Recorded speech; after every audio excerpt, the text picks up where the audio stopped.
When my son got married, I truly believed nothing between us would change. I believed that a child never forgets the hands that raised him, especially the hands that held him through every fear, every sickness, every quiet night of childhood. But I was wrong. So quietly wrong that I didn't even notice the distance growing until it was already there. People imagine heartbreak as something loud in argument, a dramatic goodbye, a slamming door, but mine came softly. It came in the form of a message he forgot to reply to, a call he didn't return, a visit that grew shorter over time, a smile that felt polite instead of warm. Sometimes relationships don't break. They simply fade, like the slow dimming of the evening light. No noise, no fight. Just a gentle shift that you only understand when it's too late. I didn't cry. I didn't question him. I didn't ask why he wasn't calling me anymore. Mothers rarely ask. We learn to hold our pain quietly the way we hold an old photograph carefully, privately. This is my story. The story of how my son drifted away from me after his wedding, how love turned into distance, not by anger, but by silence. How the boy who once held my hand so tightly slowly loosened his grip without even realizing it. I am not here to accuse anyone, not my son, not my daughter. Life simply changed, and I wasn't ready.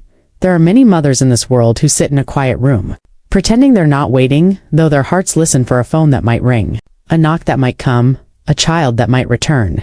If you are one of them, then maybe my story will feel familiar. And if you are someone's child, perhaps this story will remind you of someone who still waits for you. Silently. Set up 1,000 to 1,500 words.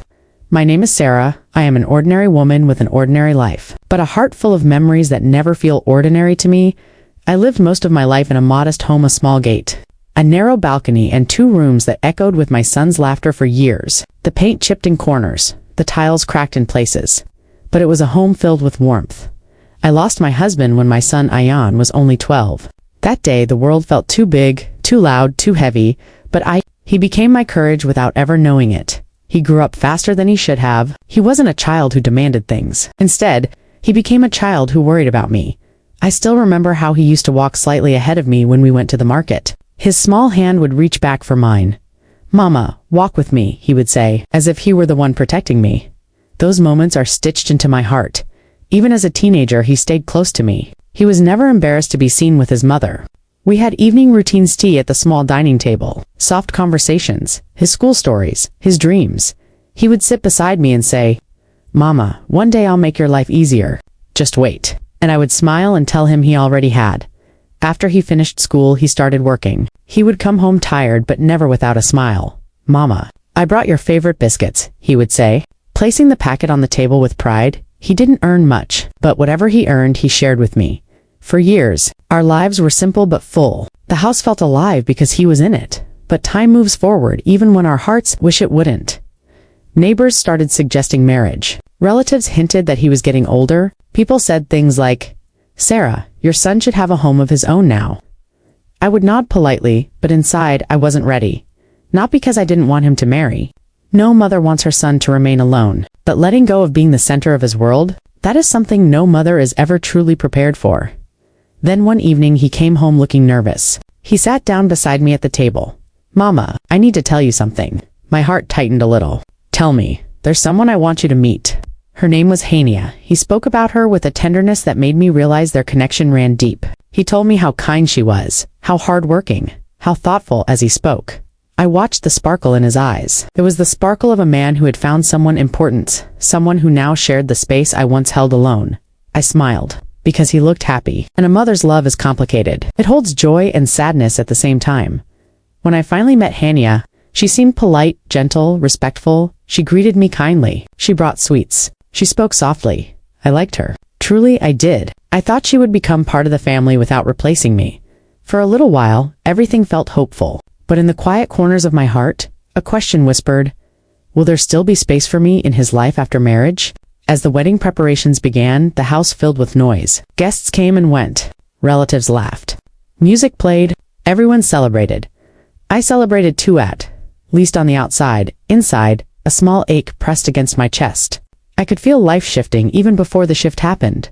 On the day of the wedding, I watched my son standing beside his bride. He looked handsome, grown, complete. I held back tears not out of sadness, but out of love so big it couldn't fit inside me. When he left with her after the ceremony, Sitting beside her in the decorated car, he looked back at me through the window. He smiled, a gentle, grateful smile, but I felt something inside me loosen, as if the bond that had held us together for years was being stretched, lightly, but unmistakably. I didn't know then that this was the last time he would look at me that way. Life changed gently after the wedding. At first, nothing felt wrong. Nothing felt broken. Nothing felt missing, but something felt different.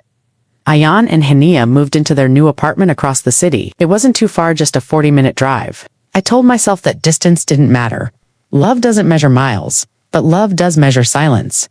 For the first few weeks, Ayan called often, sometimes twice a day, sometimes late at night, just to ask, "Mama, did you eat?" The way he always did, but slowly, the calls became less frequent. A day without a call, then 2 days, then 3. I didn't complain. I didn't question, I told myself. They're newly married. They're settling in. This is normal. And perhaps it was. But even normal can hurt when your heart is not ready for change. One evening, after nearly a week without hearing from him, I sat on the balcony with a cup of tea.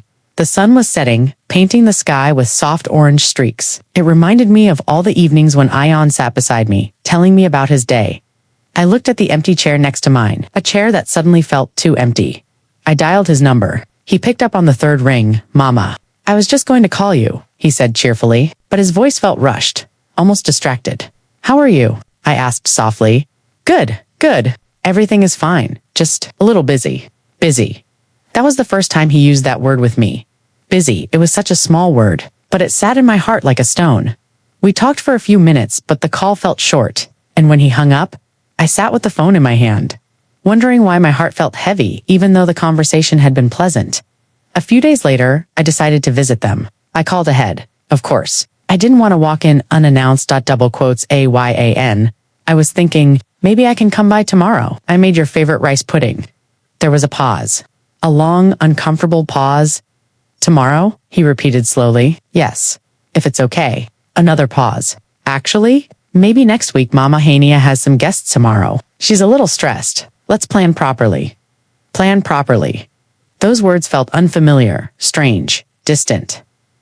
I had never needed an appointment to see my own son before, but I kept my voice gentle, of course. "Ayan, next week is fine." When I hung up, I stared at the bowl of rice pudding I had lovingly made. Still warm, still fragrant, I placed it on the table and covered it with a cloth. And for the first time, I felt the quiet ache of being outside. Days turned into weeks. Weeks turned into months. Ayan visited, but not the way he used to. He would come for half an hour, check on me, look around the house, talk a little, and then leave quickly. His visits used to fill my home with laughter. Now they filled it with reminders of how short time had become. One afternoon, he arrived unexpectedly. "Mama, I came to pick up a few documents," he said. Stepping inside, I smiled, happy to see him. "Sit. I'll make tea." "No, Mama, no need. I can't stay long," he said it kindly, softly, almost apologetically, but the words still hurt. I watched him move around the house, gathering papers, checking drawers. I watched his familiar hands, his familiar face, his familiar movements, but the boy I knew felt far away. When he was about to leave, I touched his arm gently. "Ayan, are you okay?" He looked surprised. "Yes, Mama." "Why? You seem different." He laughed lightly. "Not at all. Just busy. Really busy. You know how new responsibilities are." I nodded. I didn't want to worry him. I didn't want to appear emotional, but after he left, I sat in the living room, staring at the closed door. My home felt quiet in a way I couldn't explain. It wasn't the silence of peace, it was the silence of something missing. Everything changed the day Hania called me. Her voice was polite but distant.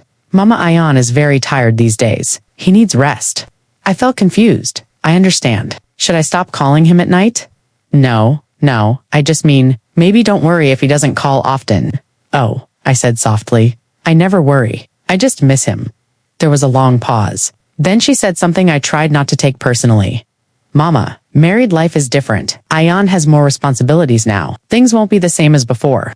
I felt something inside me crack quietly without noise. "I know," I whispered after that call.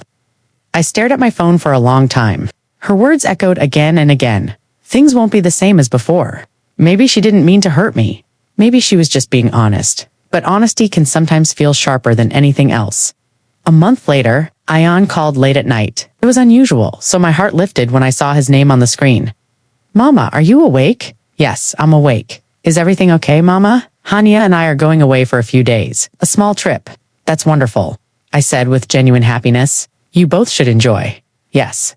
But I need a favor, of course. Can you send me my ATM card? I forgot it in my drawer. Something small inside me wilted. He didn't call to talk. He called because he needed something still. I kept my tone warm.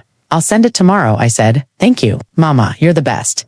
He sounded relieved, and maybe I should have been happy that he needed me at all. But I felt like a convenience, not a priority. A few days later, I finally visited their apartment. It had been months since I last went. When I arrived, I rang the bell. Ayan opened the door. Mama, he said. Surprise, he hugged me, but it felt quick, almost rushed. The living room was tidy, decorated nicely. Hania came out a moment later. Oh, Mama, you came, she said with a gentle smile that didn't quite reach her eyes. Yes, I said. I missed both of you. We sat together. I brought small homemade snacks, placed them neatly on the table. Ayan picked one up. Mama, you didn't have to bring anything, I wanted to. Hania smiled again, but she looked slightly uncomfortable, as if she wanted the visit to be shorter. We talked, but the conversation kept dipping into silence. Not the comfortable kind, the heavy kind. Whenever I asked Ayan something, he would reply quickly, and then his eyes would wander to his phone. When I asked about his work, he gave a short answer. When I asked about their meals, he said, Hania takes care of everything. When I asked if he was eating well, he said, Mama, I'm fine. Don't worry. But his tone wasn't gentle. It was almost defensive, as if my questions were a burden. I felt like a guest in a place where I once imagined I would be welcomed warmly. Openly after an hour, I stood up. I should go, I said softly. Hania didn't insist I stay longer. She simply said, Okay, Mama. Ayan walked me to the door. He hugged me again, but even that felt different. As I walked down the stairs, I felt something I had never felt before. I wasn't part of his daily life anymore. I was a visitor, nothing more. A few weeks later, something small happened that hurt more than I expected. I had been saving money quietly for months to buy Ayan a wristwatch. A simple one, not expensive, but meaningful. I wrapped it carefully and waited for him to visit when he finally came. I handed it to him. A small gift, I said. He opened it. His eyes softened for a moment. Mama? Thank you. It's nice. But then he added quietly, I actually have a new watch already. Hania bought me one. He said it casually, without noticing how the words sank into me. Oh, I whispered. That's good. You can keep this one as an extra. He smiled, but not the way he used to. I realized then that I didn't know his life anymore. I didn't know the things he owned, the things he needed, the things he valued. I didn't know him in the way I used to. The gap was widening, not loudly, but painfully, slowly. The real confirmation came on a Sunday afternoon. I had made his favorite meal, just like I used to. I called him softly.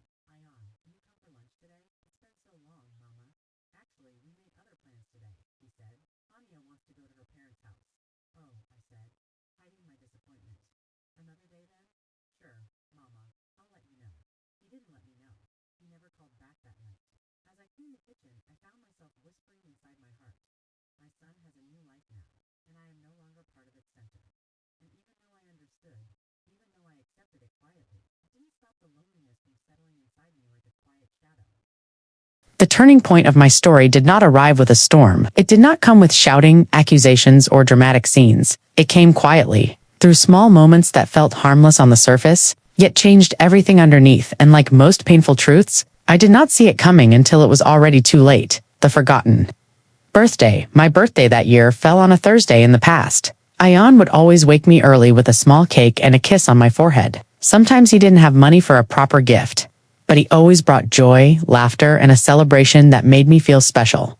But that year, the house was silent. I woke up early expecting his call. I kept checking my phone, but the screen stayed blank.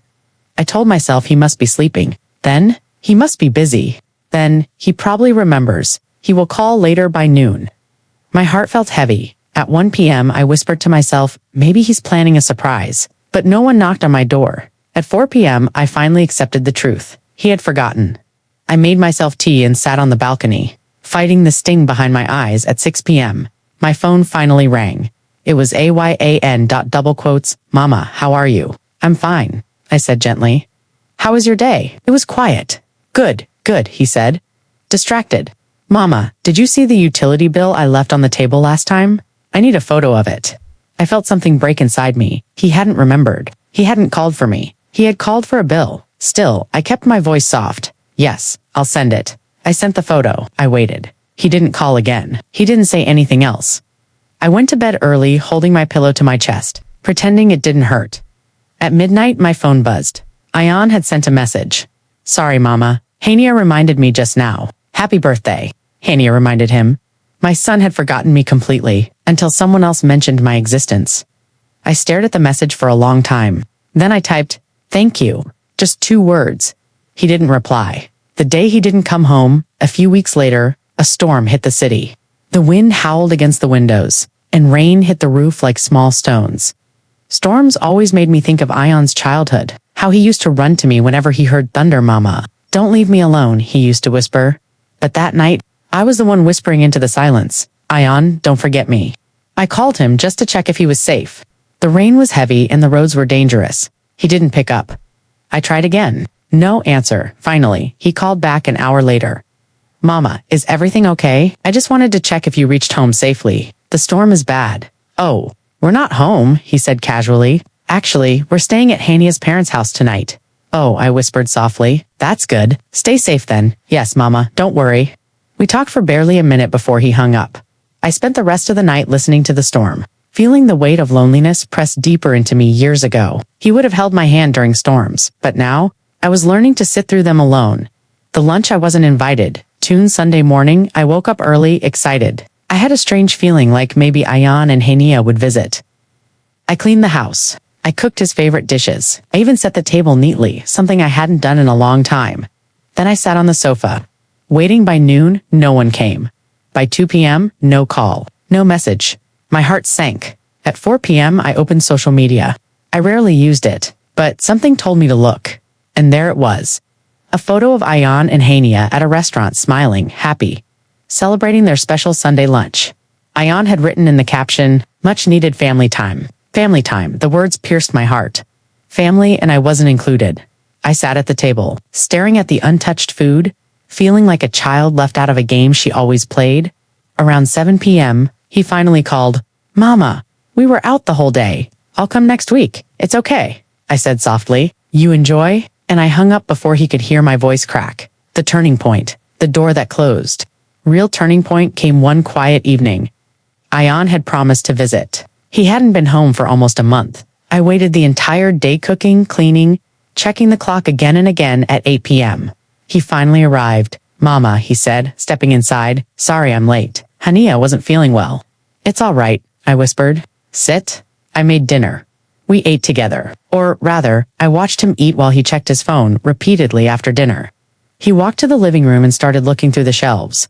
What are you searching for? I asked. My old laptop. I think I left it here. I pointed to the cupboard. It's inside. He nodded and opened the cupboard. Then, without realizing it, he closed the door behind him. He closed the door. My son had never closed a door between us before. Not in all the years he lived with me. Not in all the years after he left. He didn't even notice. He simply shut the door out of habit. But when I saw that closed door, thin, wooden, ordinary, it felt like the final symbol of everything I had been feeling. He was on the other side of the door. I was alone on mine. I stood there quietly, staring at the door, feeling tears fill my eyes. Not because of the door itself, but because life had finally shown me where I stood. He came out a few minutes later, holding the laptop. Mama found it, he said casually, but I couldn't respond. My throat felt tight, he noticed. Mama, are you okay? I nodded, forcing a small smile. Yes, I'm fine. I just feel a little tired. He sat beside me. Mama, you worry too much. I looked at him gently. I don't worry, I said softly. I just miss you. He looked away. Life is busy now. Things are changing. Yes, things were changing, but only for him. For me, everything was becoming smaller, quieter, emptier.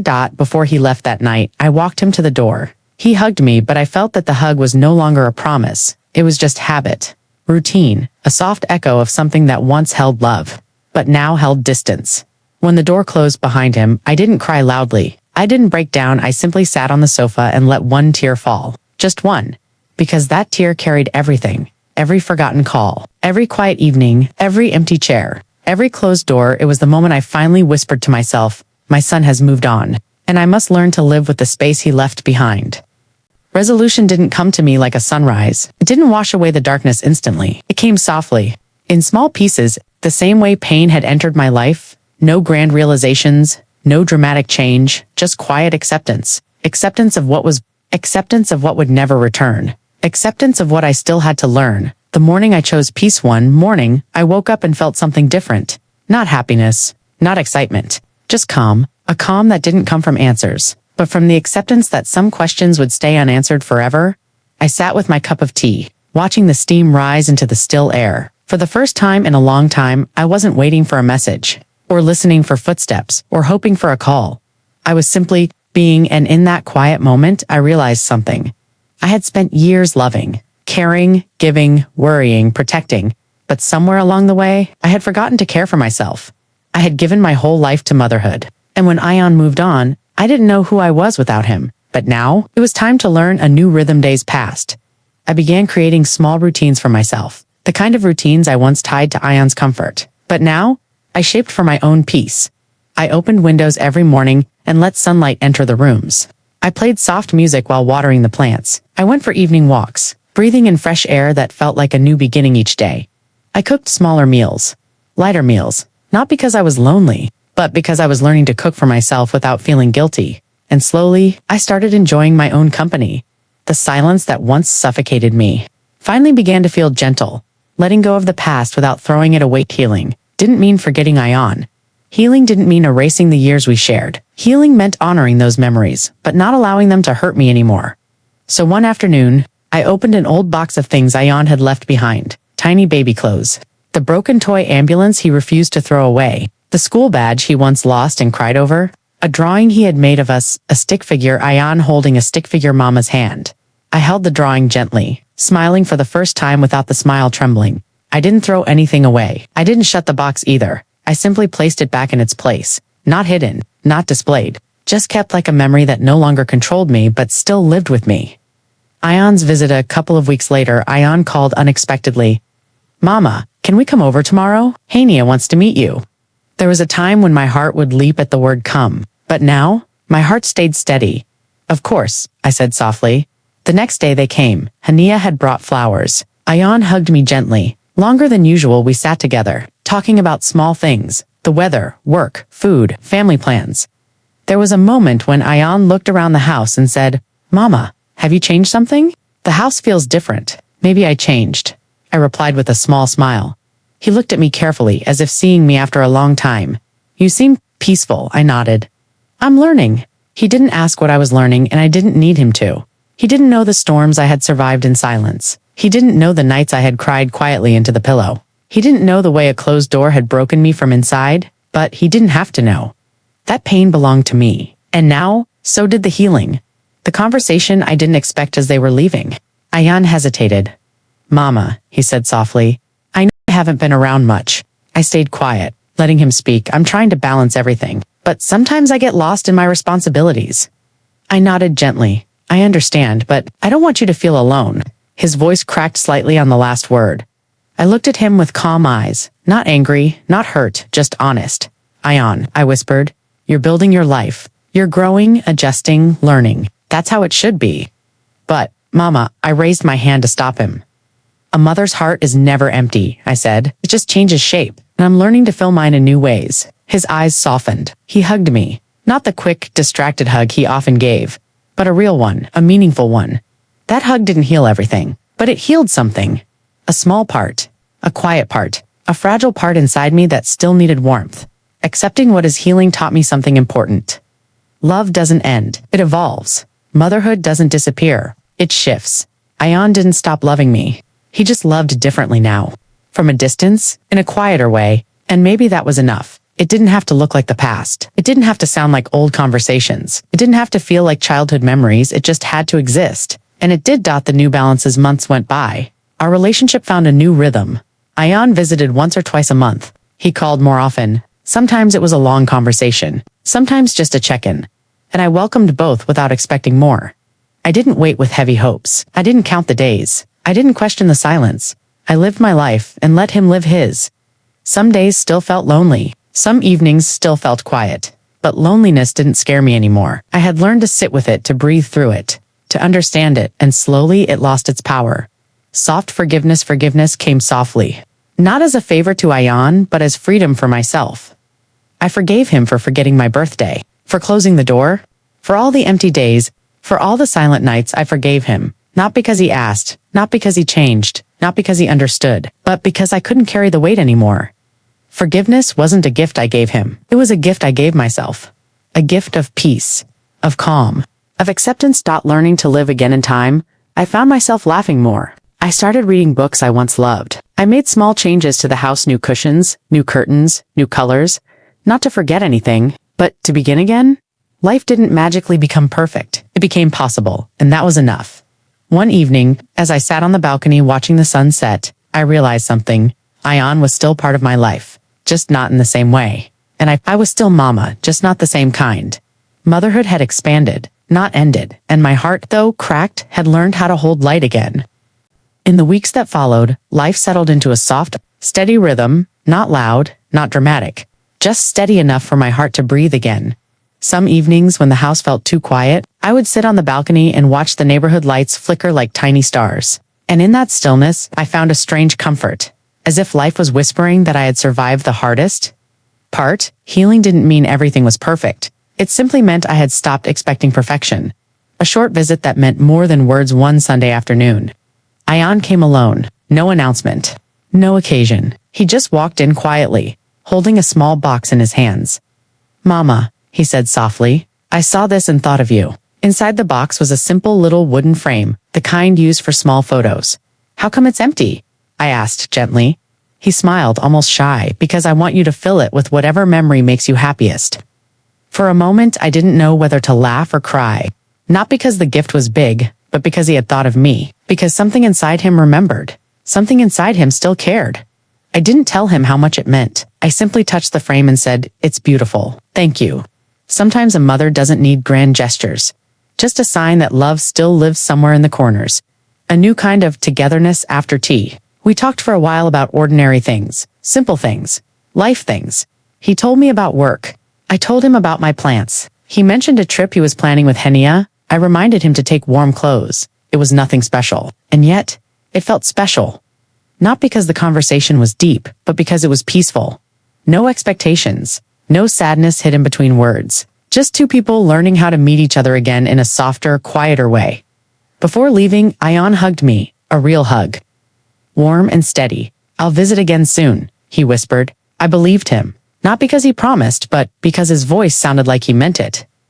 The memory I chose later that night, I took out the small wooden frame and sat at the table with the old box of memories. There were many photos I could choose. Ayan's first birthday, his school competitions, our old vacations, his graduation day, but I chose a picture from a simple afternoon years ago. Ayan sitting on the floor, building a toy car while I laughed at the mess he made. Nothing extraordinary. Just a moment where love was easy and young. I placed the photo inside the frame and kept it on my bedside table. Not as a reminder of what I lost, but as a reminder of what was once beautiful and still held meaning. A soft realization one night. As I turned off the lights and lay down to rest, a thought touched my heart gently. A mother's love doesn't disappear when her child builds a new life. It simply shifts from holding their hand to praying for their happiness from afar. And that shift is not a loss. It is a quiet transformation. It took me a long time to understand that. The lesson, my heart learned: life doesn't always return what we give. Children grow up. Love changes shape. Homes become quiet. Days become slower, but peace arrives. When we stop fighting the changes and begin embracing the life we still have. I learned that being mama doesn't mean being the center of my son's world. It means being a gentle place he can always return to in his own time, in his own way. And perhaps that is enough. My story is not one of perfect endings. It is one of gentle acceptance, of learning that love can survive distance, silence, and change, and of realizing that sometimes the heart doesn't break to weaken us, it breaks to open room for new light. Final reflection tonight.